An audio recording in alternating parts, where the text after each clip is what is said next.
This is the Dollemore Daily, and I'm Jesse Dollemore.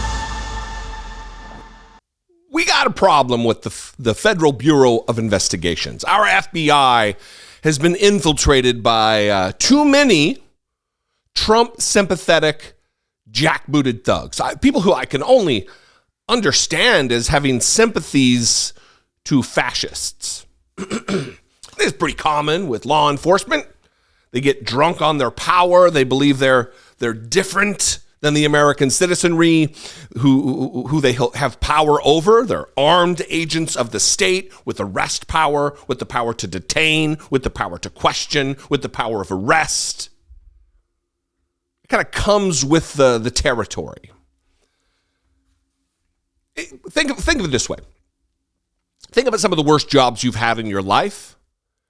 And if you've had a coworker who was on the same level as you, and then that person is given just a modicum more power than they once possessed, and they go crazy with it. They act like an absolute idiot because of just, just a little bit more power than they had before.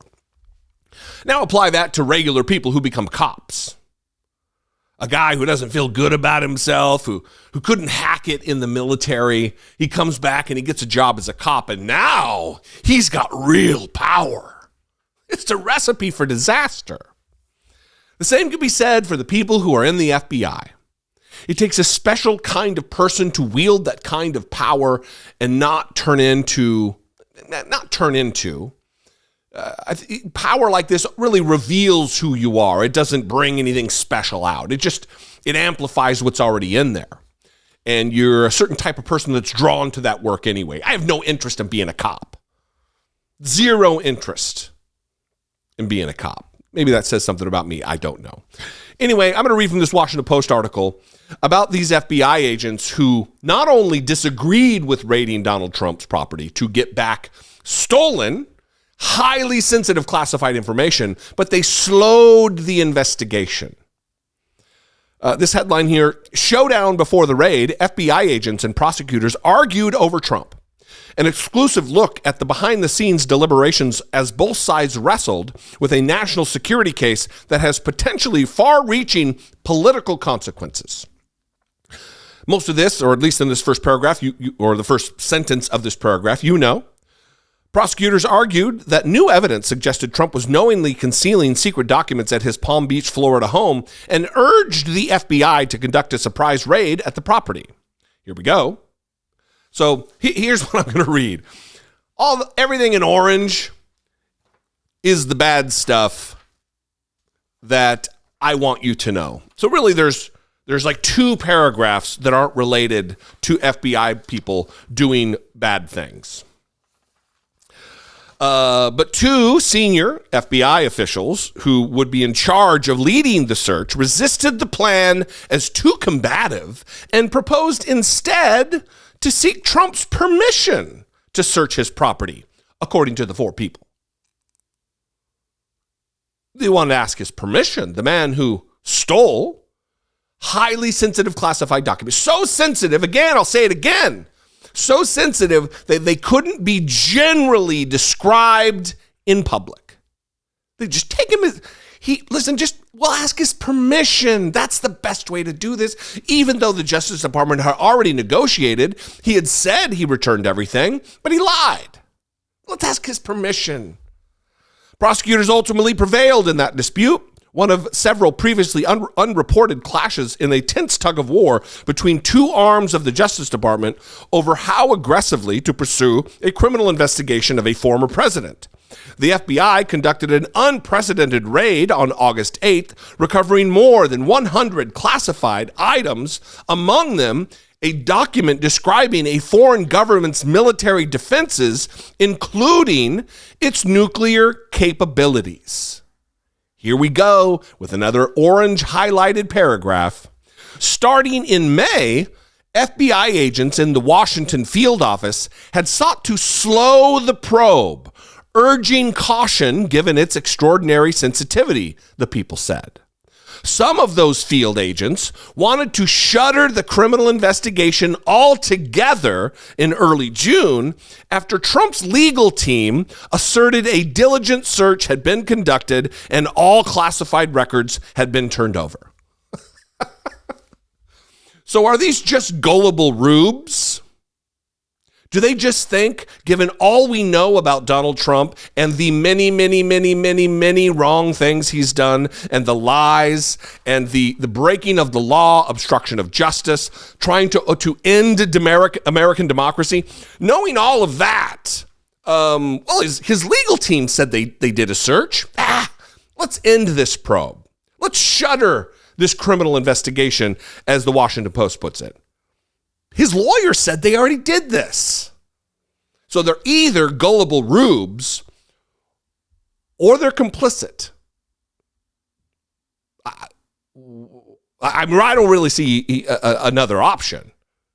If you know of a third or a fourth option, leave it in the comments. Prosecutors countered that the FBI failing to treat Trump as it had other government employees who were not truthful about classified records could threaten the nation's security.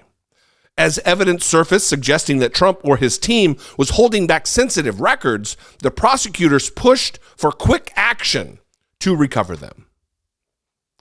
Another orange highlighted paragraph.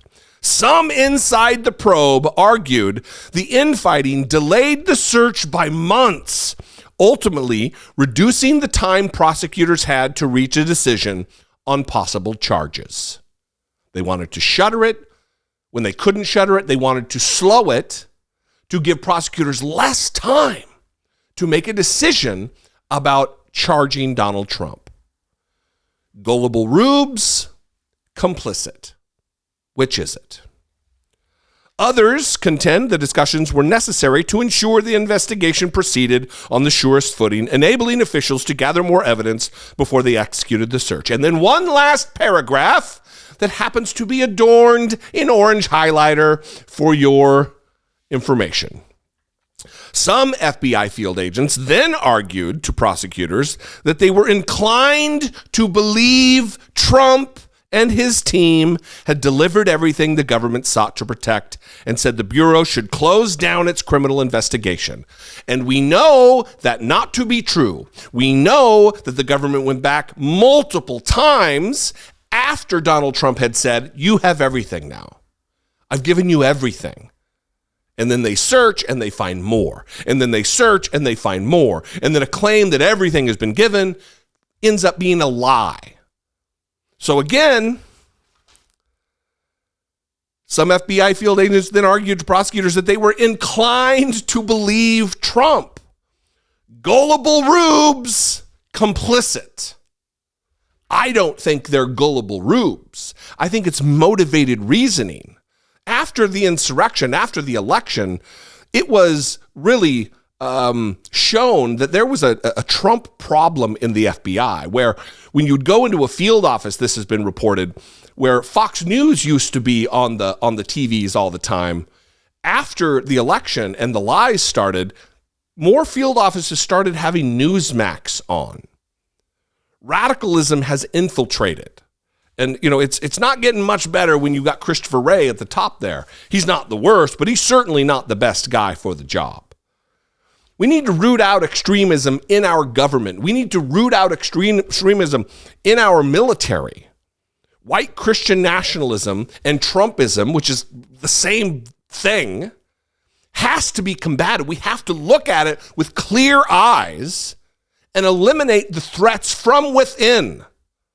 I'm not saying put them all in jail, anything like that, but you certainly you're not entitled to a job where you're trying to slow justice, where you're trying to stop justice from taking place when you're a sworn law enforcement officer. Get it together. And I'm speaking more to Democrats and Joe Biden and the administration than I am Republicans, because we can't count on Republicans to do the right thing. You're in charge, Joe Biden. Do something about the fascism within your administration. And if Merrick Garland isn't up to the job, get rid of him and get somebody new. What do you think? Am I extra today? Am I off base? 714-576-4054. Of course, you can email me daily at dollemore.com.